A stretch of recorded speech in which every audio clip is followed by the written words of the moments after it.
Lindenwood head coach Jed Stugart. His team is coming off a 43-20 loss at Tennessee State. This week they host Eastern Illinois. Coach, some thoughts on your team, and then we'll go to some questions. Well, thoughts on my team is, our guys are, they're just battling right now. We talked early in the season, that great teams kind of battle adversity. I think every coach talks about that, so we're not the only one. But I think the reality is we definitely are battling adversity right now. And so each year you kind of look at the challenges that you've got to try to get your team to work through. And this year, for some reason, we've just it's kind of been the next man up. We lost our starting quarterback Cole a few weeks ago had knee surgery done for the year. And then, really our game this week, we answer, they score, we turn around, we go down and score with a great throw and catch to Jeff Caldwell. It goes down for a touchdown. It's tied up. We make a mistake, they end up, we throw a pick six, but then we turn around and we're driving the ball down the field.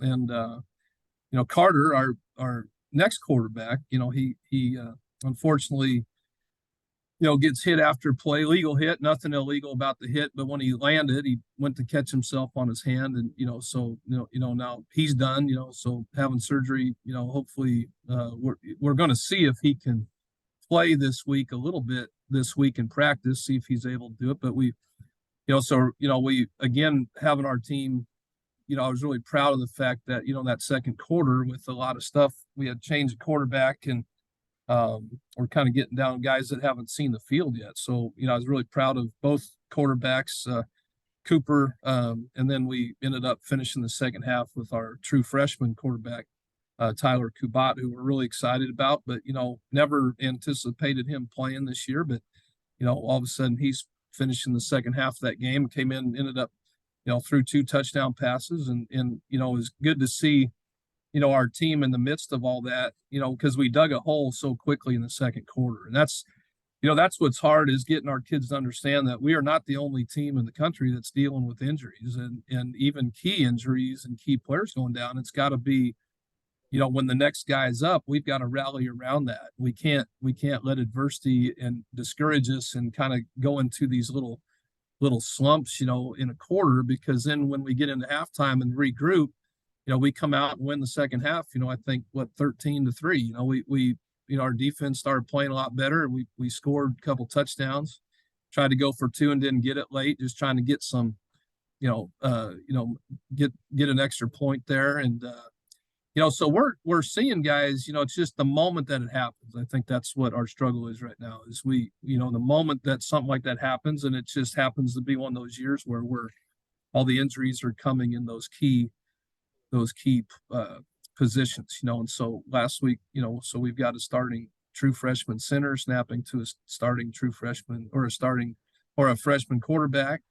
And we got to rally around those guys. And I think our guys, the second half, we saw that. Now we have to, as a coach, and this is our responsibility, it's my responsibility in practice. That's what we're going to work on this week, is creating that, everything that we can do to protect them, get them prepared under these circumstances to put together the best possible game plan to go play a really good Eastern Illinois team and motivate our guys to rally around that. So we've got a lot of new faces that are playing for the first time, and it's great. It's good for our future to kind of see, how many freshmen we got playing, and we recruited them because we believe they can play here, and we're seeing some signs that they can, and that's good for our future. But we're still all about this year and figuring out a way to get our guys mostly as best prepared as we can. So that's our challenge this week. Again, we're not the only ones going through it, but we gotta respond better, and it starts with us as coaches. Okay, Coach, a couple of questions from Prairie State Pigskin. They ask, what stands out to you about EIU from the team that you defeated last season in Charleston? Coach, Coach has done a great job. First of all, you can see from last year, which they played hard last year. That's one thing I noticed about that team. This year, you just see a great improvement from last year this year. They play hard. That's what I really respect. Coach has done a good job of getting those guys to buy in, and you can see they've played teams tough. They've had upset wins. They're playing really hard. So you see a defense that plays hard, runs to the football. Offensively, their operation. I mean, they execute well, and I think, and then you can see kind of the same boat we're in this year a little bit young, and you kind of see, you see a team from last year, all of a sudden they're executing. You see, the talent's gotten better just through growing, they're a really solid football team on all three phases, and that's why the win against Eastern or Illinois State, things like that weren't fluke. They weren't fluke games, man. They took advantage of turnovers. They took advantage of their mistakes, and I think that's what I noticed. And they're in every game to the end, so that's kind of resemblant of our game last year.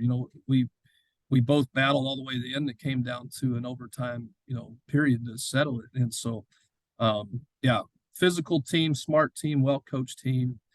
That's what I'm seeing, and that's why we got to really get our guys to see that, understand that last year doesn't matter. They're going to be there's a little bit of payback motivation that's going to be coming into this week as well, and then our job, it's really about us. We got to play Eastern Illinois, but our job this week is to get a bunch of new faces prepared that haven't seen the field, ready to go. So it's this week is about our prep and our game plan, but really respect what Coach is doing over there. Okay, Coach, the last question they had for you was, and you had kind of touched a little bit on this, but Jeff Caldwell, he continues to be a threat every time he touches the ball. How have teams tried to limit his damage this season, and what can you do to counter that?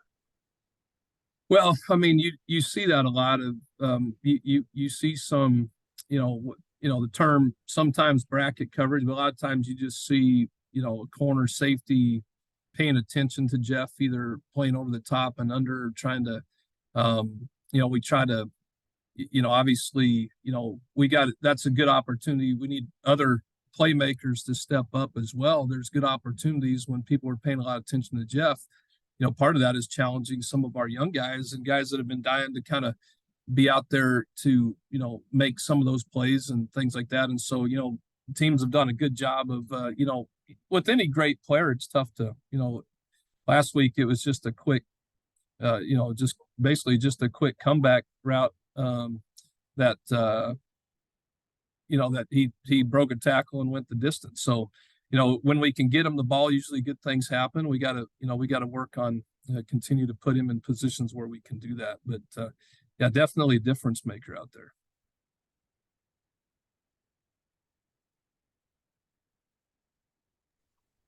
Coach, thank you very much for your time, and we wish you the best of luck. Thanks, Jose. Appreciate you, man.